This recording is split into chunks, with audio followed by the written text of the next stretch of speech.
রাসূলুল্লাহ সাল্লাল্লাহু আলাইহি ওয়াসাল্লাম আল্লাহর কাছে ফরিয়াদ করেছেন, আল্লাহ হয়তো আবু জাহেলকে অথবা ওমর রাদিয়াল্লাহু তাআলা আনহু এই দুইজনের একজনকে আল্লাহ তুমি ইসলামের জন্য কবুল করো। তো আল্লাহ রাব্বুল আলামিন ওমরকে কবুল করেছেন, সুবহানাল্লাহ বলেন।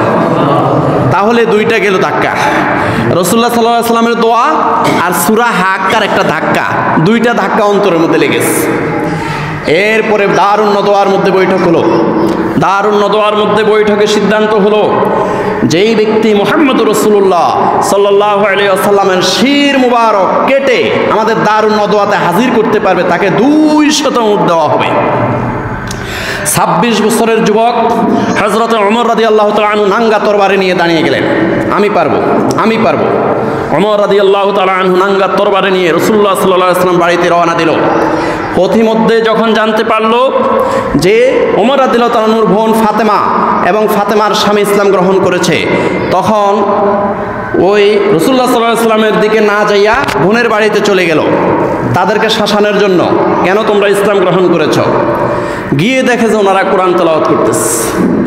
এখন এই কোরআন তেলাওয়াত অবস্থায় হযরত ওমর রাদিয়াল্লাহু তাআলা আনহু তরবারির উল্টা পিঠ দিয়ে ওনার বোন ফাতেমা এবং ফাতেমার স্বামীকে মারাত্মকভাবে জখম করে ফেলল, একদম ব্লিডিং, রক্তাক্ত করে ফেলল।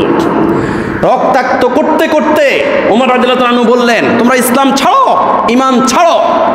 আর এই রক্তাক্ত অবস্থায়ও ফাতেমা এবং ফাতেমার স্বামী জানান দিয়ে দিল, ঘোষণা দিয়ে দিল, লা ইলাহা ইল্লাল্লাহু মুহাম্মাদুর রাসূলুল্লাহ সাল্লাল্লাহু আলাইহি ওয়াসাল্লাম। ওমর রাদিয়াল্লাহু তাআলা আনহুর বোন ফাতেমা এবং ফাতেমার স্বামী জানান দিয়ে দিল, আমাদের জীবন যেতে পারে, আমাদের জীবন যেতে পারে, এরপরে ঈমান ছাড়বো না, এরপরে ইসলাম ছাড়বো না।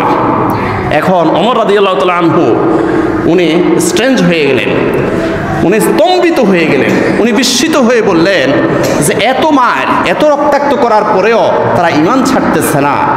আচ্ছা ঠিক আছে, আমি যখন তোমাদের ঘরে প্রবেশ করেছিলাম ওই সময় দেখেছিলাম তোমরা কি জানি তেলাওয়াত করতেছিলে, সেটা কি? তখন ওনারা বললেন আমরা কোরআন তেলাওয়াত করতেছিলাম। ঠিক আছে, আমাকে একটু কোরআন তেলাওয়াত শোনাও, আমাকে কোরআন শোনাও, আমাকে একটু কোরআন শোনাও। তখন ওমর রাদিয়াল্লাহু তাআলা আনহুর বোন ফাতেমা বললেন, ইয়া আইয়ুহাল্লাযীনা আমানু ইন্নামাল মুশরিকুনা নাজাসুন ফালা ইয়াকরাবুল মাসজিদাল হারামা বা'দা আমিহিম হাযা। সূরা তওবা আয়াত নম্বর 28। তখন ওমর রাদিয়াল্লাহু তাআলা বোন ফাতেমা বললেন, ভাই আপনি তো মুশরিক, আপনি মুশরিক, ইন্নামাল মুশরিকুনা নাজাসুন, আপনি নাপাক, আপনি আগে গোসল করে পাক পবিত্র হয়ে আসতে হবে। এই কোরআন ধরতে হলে, এই কোরআন পড়তে হলে, এই কোরআন শুনতে হলে পাক পবিত্র হতে হবে, আপনি গোসল করে আসেন। সুবহানাল্লাহ বলেন। এবার ওমর রাদিয়াল্লাহু তাআলা আনহু গোসল করে আসলেন।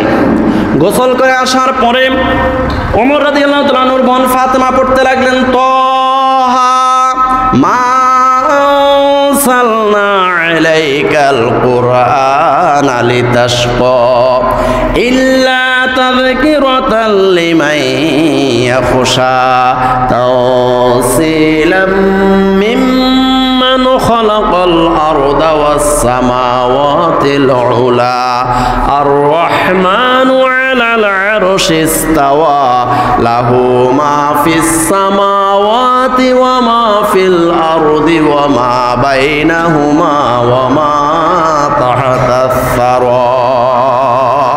ওমর রাদিয়াল্লাহু তাআলা আনহুর বোন ফাতেমা কোরআন তেলাওয়াত করতেছেন, সূরা তাহা তেলাওয়াত করতেছেন, আর ওমর রাদিয়াল্লাহু তাআলা আনহুর মধ্যে কাঁপুনি সৃষ্টি হয়ে গেল। ওমর রাদিয়াল্লাহু তাআলা আনহুর অন্তর পরিবর্তন হওয়া শুরু করলো। অন্তর পরিবর্তন হতে হতে এক পর্যায়ে ওমর রাদিয়াল্লাহু তাআলা আনহু বললেন, ও বোন ফাতেমা, ও আমার ভগ্নিপতি, আর দেরি নয়, আমিও এখন তোমাদের দলভুক্ত হয়ে গেলাম। সুবহানাল্লাহ। আমাকে পড়িয়ে দাও, লা ইলাহা ইল্লাল্লাহু মুহাম্মাদুর রাসূলুল্লাহ সাল্লাল্লাহু আলাইহি ওয়াসাল্লাম।